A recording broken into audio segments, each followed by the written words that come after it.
let's move on, and I want to introduce Jenny Bowman. Where are you, Jenny? Down the front there. So Jenny's a health psychologist and a researcher, and she's really passionate about this area of physical health in mental illness, and in an area very similar to me, really interested in preventative work, especially with lifestyle interventions.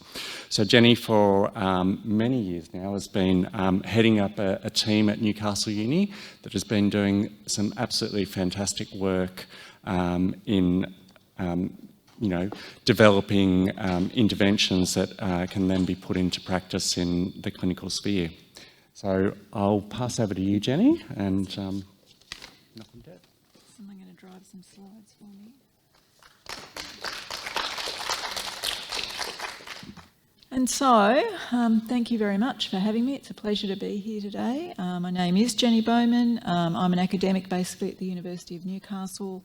And my research interests are very much in the area of improving the physical health for people who are living with mental health conditions. Before I do start today, I would also like to acknowledge the traditional owners of the land that we're meeting on today and pay my respects to elders past, present and future, and to all Aboriginal and Torres Strait Islander peoples.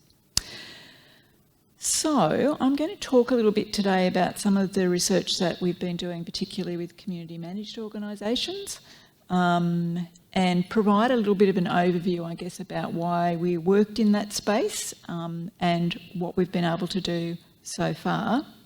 The work that we've done has been very largely supported by the Australian Prevention Partnership Centre, which is an NHMRC funded entity that really brings together a lot of prevention experts across Australia, and they've facilitated our work in this space. And listed there are some of the team of folk who've worked with me in our CMO kind of research. So, yep, why look at this? So it is that inequity, the very reason for why Equally Well came into being, and what drives us all and why we're all here.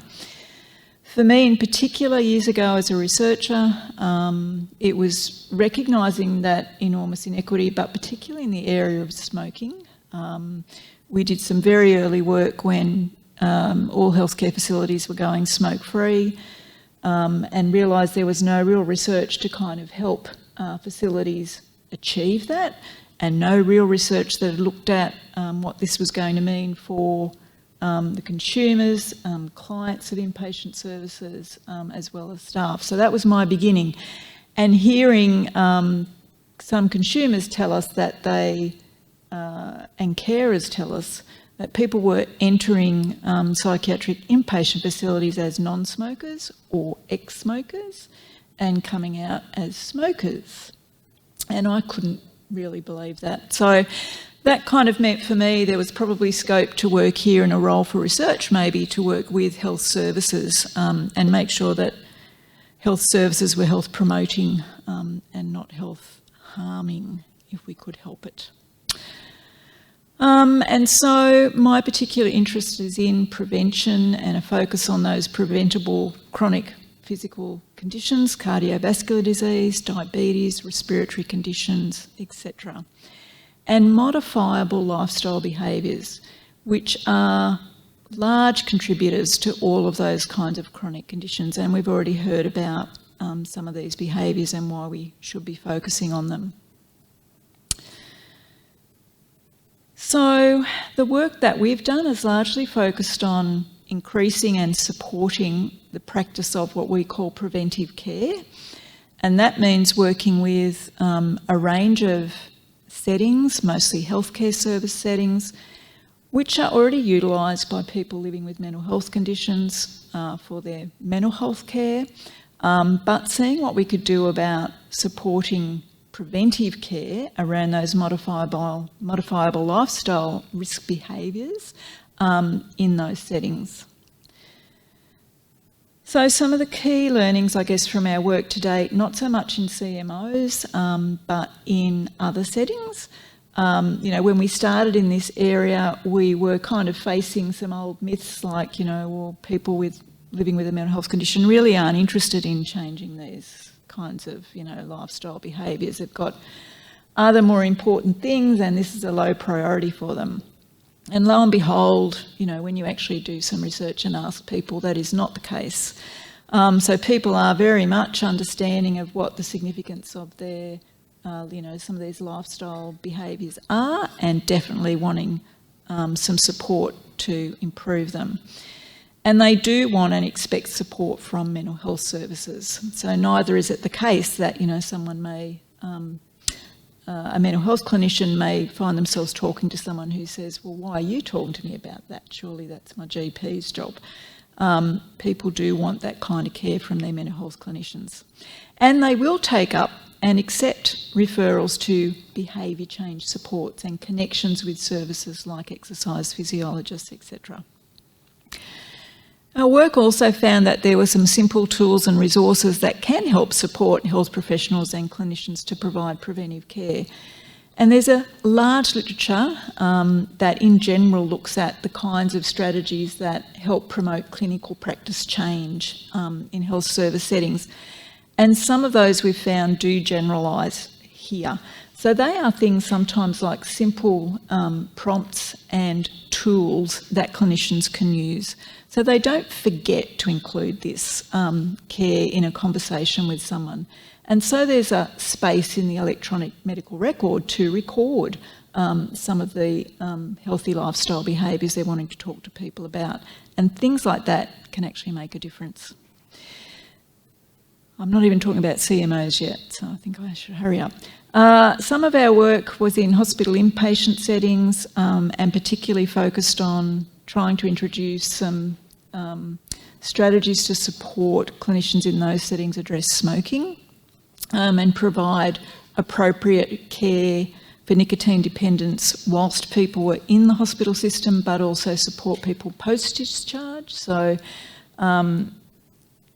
there was, widespread agreement that it was really probably unethical to give people the experience of being smoke-free, sometimes for the first time in their memories, but then discharge them without ongoing NRT, without ongoing support, back into the same kind of smoke-filled environment. So some of our early work focused on that. Then we've worked with community mental health services. We've done a number of studies there, and we're testing a model at the moment that hopefully will address some of the barriers that exist in community mental health settings, including the one that's been raised this morning about time. These are very busy clinicians, really under the pump already, struggling, let alone in the context of COVID, to deliver good mental health care sometimes, and we want them to do more. So the model we're testing involves a healthy lifestyle clinician within the community mental health setting. And this is our mental health clinician, and that person's role is to really kickstart the process, to do some initial assessment, some initial conversation and talking to people about goals they may have, and handing that on to the rest of the team and someone's regular caseworker, and supporting the other clinicians in the service to keep on, including conversations about that person's goal in their regular care. Why community managed organisations? Because they are a great point of access to reach people with mental health conditions who are seeking support. They work alongside the traditional health system. They tend to utilise holistic models of care already, very focused on person-centred support and trying to meet people where they're at and help support them with what they want to achieve. And the kinds of organisations we've worked with include Flourish Australia, one of the supporters of the Equally Well Symposium, My National, I can see Vicky sitting over there, and many others.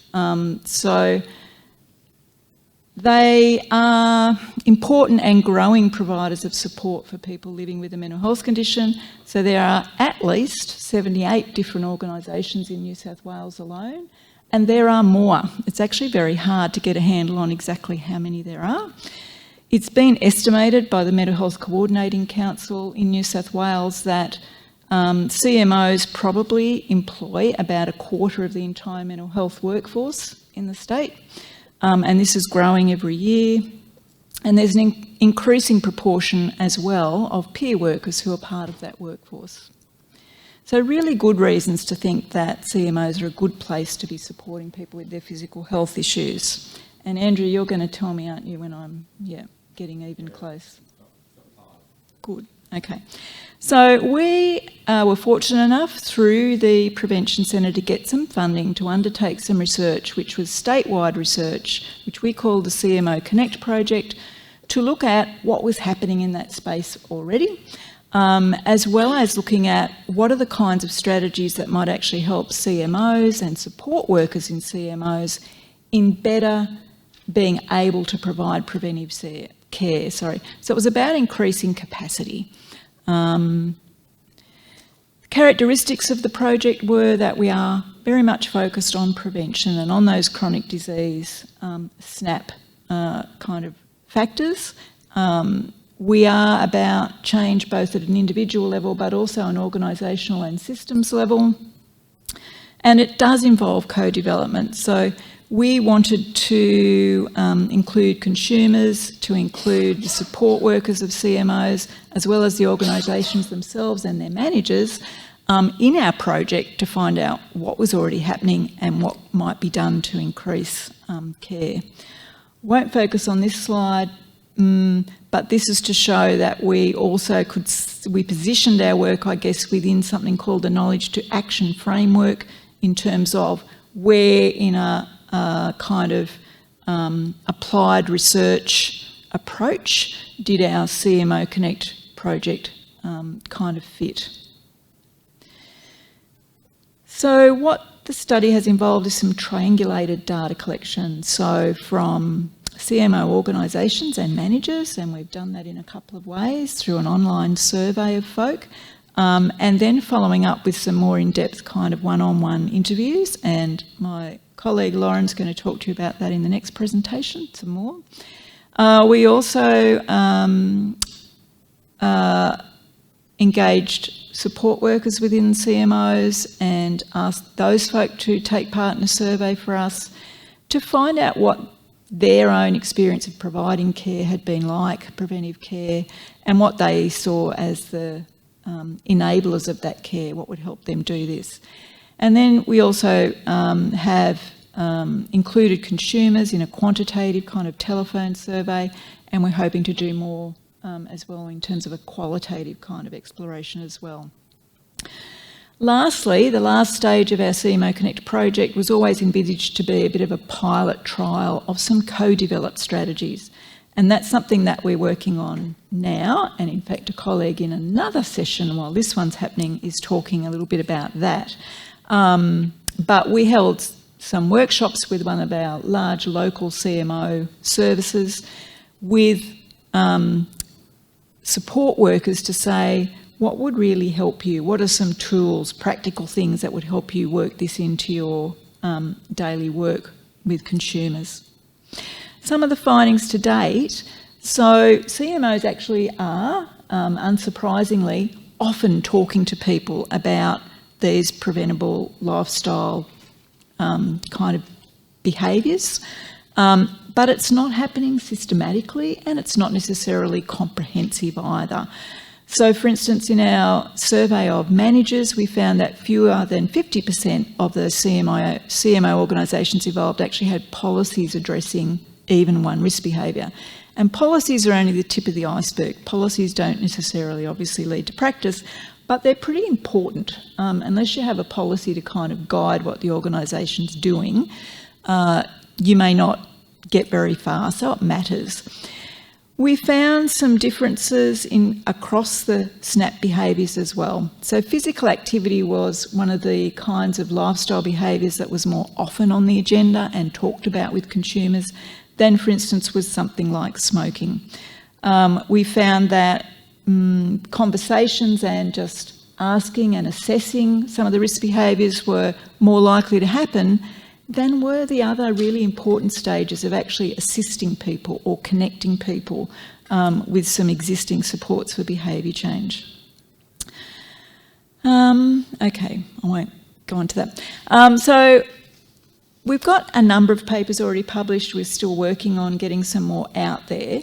But some of the findings to date from across, I guess, the various studies that have formed the CMO Connect project overall, barriers and enablers, staff training and guidelines. So people want to know, how do I actually do this? How can I have a time-efficient conversation that's going to be meaningful to people using my service and in keeping with our person-centred approach? How do I have those conversations?